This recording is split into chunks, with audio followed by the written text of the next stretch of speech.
beautiful Carmine Red 2017 Porsche 911 Carrera GTS.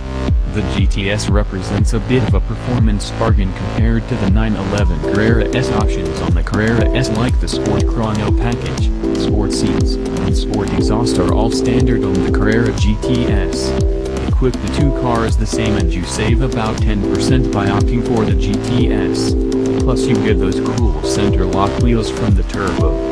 You can't get those on the Carrera or Targa S. Our model has just a couple of options, including 4-wheel steering and the Carmine Red paint.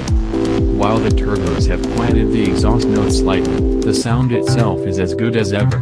Possibly the best bit about this particular car is that the 3.0-liter flat 6 sends all 450 horsepower through a 7-speed manual transmission. Editor-in-Chief Greg Migliore: there's a scene in an old spy movie where Robert Redford slips on a pair of aviators, gets behind the wheel of an old 911, and pulls out of a parking garage after quitting the CIA. At least on the big screen, it seems like a great release. That's how it feels to drive the 911 GTS. In this age of demons, AMGs, and horsepower available at almost any price point, it's easy to forget how good the 911 is. I found myself staring at its curves and proportions one early morning as I sipped black coffee and watched my dog eat her breakfast. Carmine Red with the black wheels is one of the top 3 ways I'd consider specing out my 911. If I were ever to get one, I'd keep the black wheels but might opt for gray or green body paint. The powertrain is brilliant. It sounds good. It's powerful but not insane.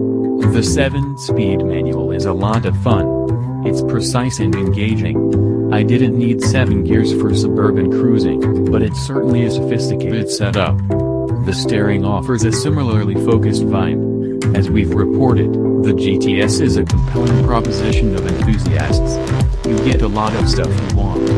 I've always leaned toward the 718 Cayman or Boxster models, but I'm really starting to fall for the 911. When a car has 6 figures in its MSRP, any fantasy I might have entertained of me owning the car withers and dies. I blow the dream kiss and move on. No big deal.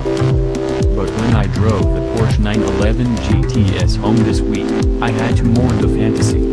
Driving this car, I was genuinely heavy-hearted to know that I'd never walk into a Porsche dealership and purchase a 911. This moment, enjoying the mechanical precision of the 7-speed manual transmission and feeling the breathy shove of the flat turbo 6 behind me, was ephemeral. I tried to console myself with an old adage, but got it twisted. As I darted through traffic, played with the 911's weight around corners, and generally soaked up all the knowledge and feedback this car willingly imparts, I got to thinking, the second best things in life are usually a lot cheaper. A Mazda Miata is much more accessible. That car brings me almost as much joy. It'll never be as special or powerful as a Porsche 911, but it's a pretty distilled driving experience, offering an intimate connection with something balanced and pure. It even has similar bulges on the edges of the hood directing the pilot's gaze forward to the next bend in the road. That always gets me.